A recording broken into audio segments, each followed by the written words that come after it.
Welcome to Season 6, Episode 3 of Tiny Expeditions. I'm Dr. Sarah Sharman, here to help you understand the science. And I'm your co-host, Chris Powell.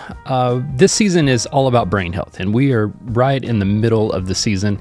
And so far, we've looked at, I guess we could say classifications, right? We've talked about neurodevelopmental diseases. We've talked about neurodegenerative. But how about today we focus in, and let's get sort of granular today. Let's talk about a disorder. Let's talk about Rett Syndrome. So to orient ourselves around that, Sarah, can you tell us a little bit about Rett Syndrome? What is it? Sure. So Rett Syndrome is a really rare genetic disorder. It affects about 9,000 individuals in the U.S. right now. So it really impacts brain development, and that affects everything from a child's ability to talk and walk to breathe and eat. So babies with Rett Syndrome generally develop normally for a couple of months, and then they start missing those typical milestones or even like reverting back on some that they've already hit. So Rett Syndrome is a genetic disorder, as I mentioned, and it is caused by a spontaneous mutation in a specific gene that's called MECP2.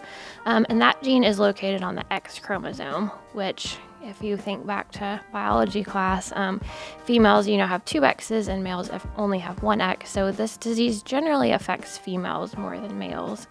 And the gene is very important for brain development, but it's also found in most of the cells throughout your body. So when something goes wrong with it, that's why it's affecting kind of the whole body and all these things that are going on where kids can't walk, talk, etc. And shockingly, scientists have found over 800 variants in this gene that can cause Rett syndrome, which I thought was crazy. So Rett syndrome is not something that is known right away. Like you said, it's most of the families that have a diagnosis go through some sort of a diagnostic odyssey because it's not necessarily apparent, and then it can only be confirmed through genetic testings, but you have to have a reason to have that genetic testing to start with, right? So there's quite a process. There's a lot that families go through before they ever get this diagnosis. Yeah, and like a lot of the neurodevelopmental diseases we've talked about really throughout this whole podcast itself, a lot of the symptoms overlap. So really you're going through kind of a knocking out of different disorders before you even get to like, oh, well, it might be this one. But ultimately, the diagnosis does come down to like a genetic test combined with information about kids' symptoms and like developmental delays. So we're happy to have you in order to help us make sense of what it actually is, right? But there are people who live with this. And so that's kind of where we want to go today. Like we want to hear, what is Rett syndrome, but we also want to see on a practical level, what does it look like? And so we're going to take the time to talk with a couple of families who have been affected by this. One is a family that was just out of the blue affected by Rett syndrome. And the other is an interesting case of a patient advocate that works with a pharmaceutical company. Can you introduce yourself to us and tell us a little bit about yourself and your family? Yes, first, thank you for having me here. My name is Victor Vega, and I am the father of 3 girls. Our oldest is 14, the middle one is 12, and the youngest one is 3. And our middle child is part of the reason I'm here. She is Tiana Vega, and she has a rare condition called Rett syndrome, which is a genetic mutation that she has, and that causes a lot of different side effects of that. Mostly in motor skills, and she's not able to speak, and she walks here and there. I'll get into that a little more later. And no purposeful use of her hands. Lots of kind of physical things that you may see, let's say cerebral palsy or ALS or something like that. I have seen it compared to ALS, but with a much slower regression, on it over the lifetime. When did you first start noticing symptoms, and then when was the diagnosis? Like, what was the difference in time period versus where we are now? So how old is she now? Yeah, so Tiana's 12 now. We're here in 2025, and so she was born in 2013. About 9 months, when she was 9 months, my wife actually noticed at first certain things that, babies are supposed to have certain developmental milestones. I'll be honest, as a father, I didn't pay attention to those as much. I was like, hey, she's breathing, eating, growing like babies are supposed to grow. But one of the first things Jeanette noticed was, hey, she's not really holding her head up. And by now she should be holding her head up.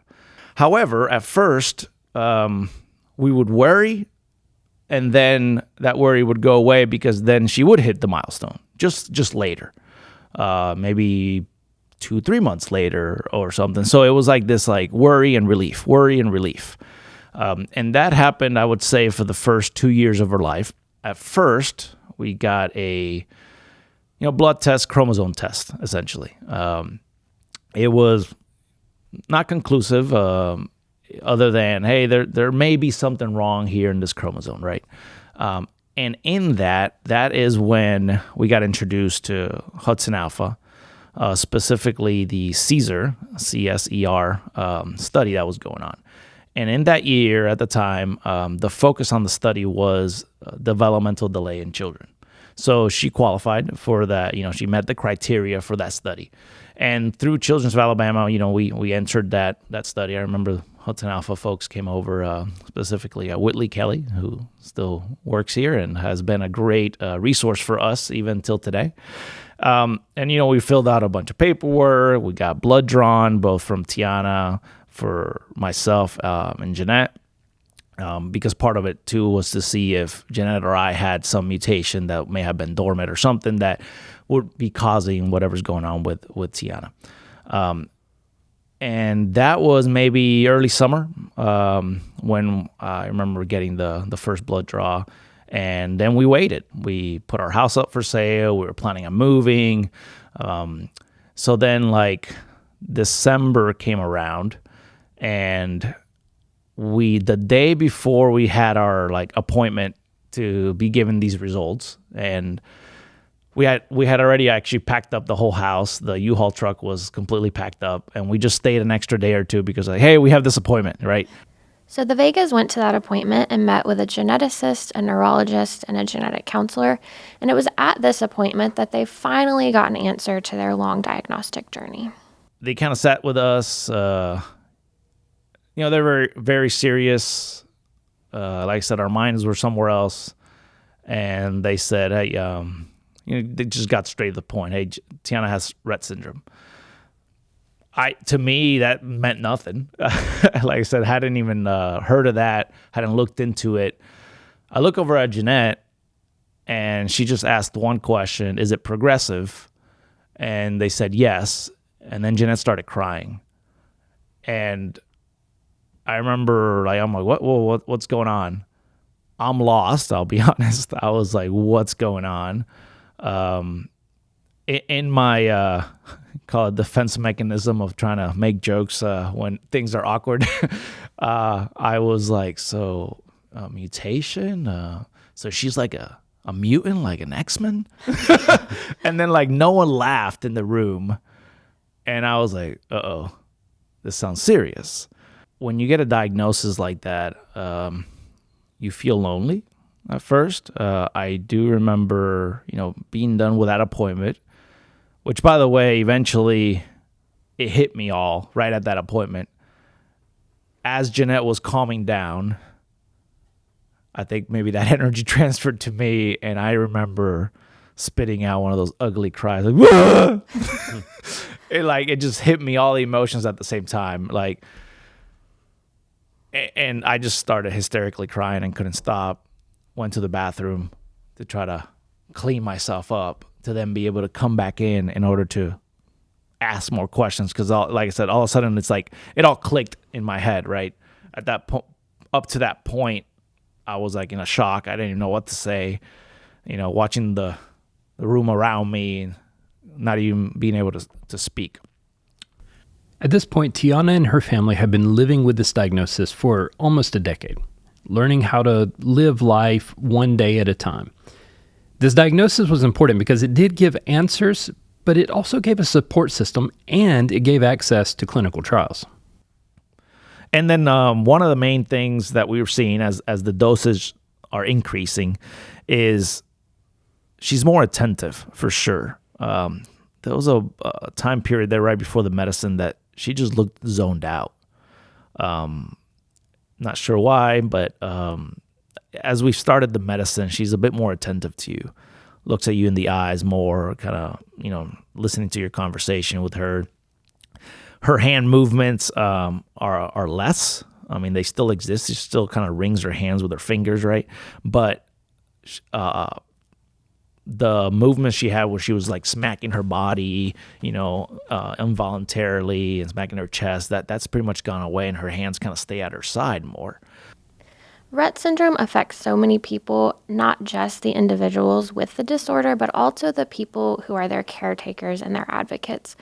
A diagnosis of this magnitude changes really everything, including the way we see ourselves and the people around us.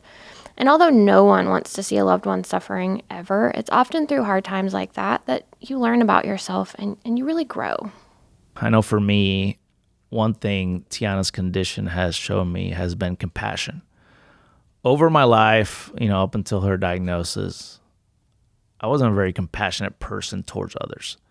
I kind of put myself first. And hey, I'm not perfect. I still lean to that sometimes. But to care for someone that you love so much and can't do anything for themselves, and you are their reason they can do anything, right? They can get out of the house, they can go to the bathroom, they can experience the world, gives you a sense of compassion for others. There are still moments and days that I'm like, why? Why is this here? Why? What's the point? Why is she here? Sometimes she just sits there because she can't do anything. And my hope is that everybody continues to do the research, but not just the research, the development of cures, so that one day someone gets a diagnosis, but they also get a solution to it. For us, we got a diagnosis, and it felt like we got kicked to the curb and saying, hey, good luck with life. There's nothing else you can do. I want that moment for someone to be, hey, here's your new life, but there's this treatment, right? There's this cure. Are you available next Tuesday? As we move on from Victor's story, there's one thing I would like us just to pause and to kind of reflect on. Notice the language that Victor used here in this last little statement, where he talks about receiving the diagnosis, which is what we've been talking about, right? That's the moment of hope. But then he said it kind of feels like getting kicked to the curb. Like that's to have a diagnosis, but then to turn around and feel like you're just kind of left there alone. That's something that nobody should ever really experience. And so thankfully there are some groups and even pharmaceutical companies, one of which we're about to pivot and talk to, Acadia Pharmaceuticals, who has a job description now that is simply patient advocate, to make sure that nobody else gets a diagnosis like this and then feels like they're getting kicked to the curb, but instead is able to have a plan of action and a support system there to help walk through the coming days. Yes, hi, Chris and Sarah. My name is Jessie Klein, and I work in patient advocacy on behalf of Acadia Pharmaceuticals. And what that means is that I work with families and communities to try to bring them together so that they can learn from one another and also learn about their child's rare conditions. I come to this as a mom who had a child with an ultra rare form of muscular dystrophy. So I really try to bring that sense of understanding and empathy everywhere I go, because all of these families deserve to be treated with the utmost dignity, grace, and honor. So you gave us a little definition of patient advocacy, but for people who might not know what that is or haven't had to experience it, what does that really mean on kind of a deeper level? So on a daily basis, I'm in constant contact with different families. I go to often gatherings on the weekends and in the evenings where we're getting families together from all over different geographies. I just got back from a big event that was out in San Diego where we did adaptive surfing with some of the children living with Rett syndrome, which is one of the areas that we work in at Acadia. I also was at a beautiful meeting with the Prader-Willi Society, where we had families from all over the world there. Again, we're really committed to trying to bring families together. That's what patient advocacy is about, helping people, caregivers, and children themselves even find their voice and be able to be heard and recognized and respected. Excellent. Sounds like very fulfilling work. And how long have you been involved in this, in patient advocacy? Not that long, actually, although if you think about what I was going through as a mom, I feel like I became a patient advocate because I needed to. My son was born in 2001 with an ultra-rare form of muscular dystrophy that the doctors at CHOP said, we don't have any patients with this. And Children's Hospital of Philadelphia is one of the largest children's hospitals in the world. So to get that kind of news was disconcerting, to say the least, and frightening. And so I had to get brave fast. And that was my job, to be the best mom that I could be to my son Isaac. And it really shifted the focus of my career. I then got involved deeply in rare diseases and have worked in rare diseases ever since. And more recently took on a role as a patient advocacy person for the East Coast for Acadia Pharmaceuticals. So, what are some of the challenges that come, especially with advocating for these patients in the rare disease space, where, like you said, there might not be another patient at the hospital or in a town that has this condition? Yeah, I think the first challenge is making sure that families get a proper diagnosis. That's why I think the work that's being done at HudsonAlpha is so important. When knowledge is power, even if it's not the news you want to hear, if you know what your child has, you can then move forward with a sense of at least information and try to get the additional answers that you need. So first and foremost, I think making sure that parents and children have the information they need and a proper diagnosis to move forward. After that, it's really about understanding where the patients are and their families. Not every family is going to want to engage on the same level. So, it's an overused expression, but meeting people where they are is really, truly a respect to them. Do they want to be involved in one-on-one meetings? Would they rather come to group settings? Do they want to do fundraisers? Do they need our help in bringing their community together? Some families are much more adventurous and travel quite a lot, and I'm very, very impressed by that. There's a lot of real passion in communities of children with rare that want to allow their children to see the world as much as they possibly can, and we love to champion that effort. So your LinkedIn profile has a line that describes your current role as developing trust through providing high-quality disease education to people and their families living with unmet needs. So can you tell us, how important is it to these families that they can gain access to reliable, easy, digestible information about their family members' conditions? I think it's of the utmost importance. I think that one of the things that I recognize, having been a rare mom myself, is that when you first are trying to find that diagnosis and your child has something that is going to be a chronic disability, you're in shock and awe, and you can't always digest everything or even hear everything that you're being told. So having access to websites that are written in a very family-friendly way, in educational materials that may be mailed to you or you pick up at meetings, is so important.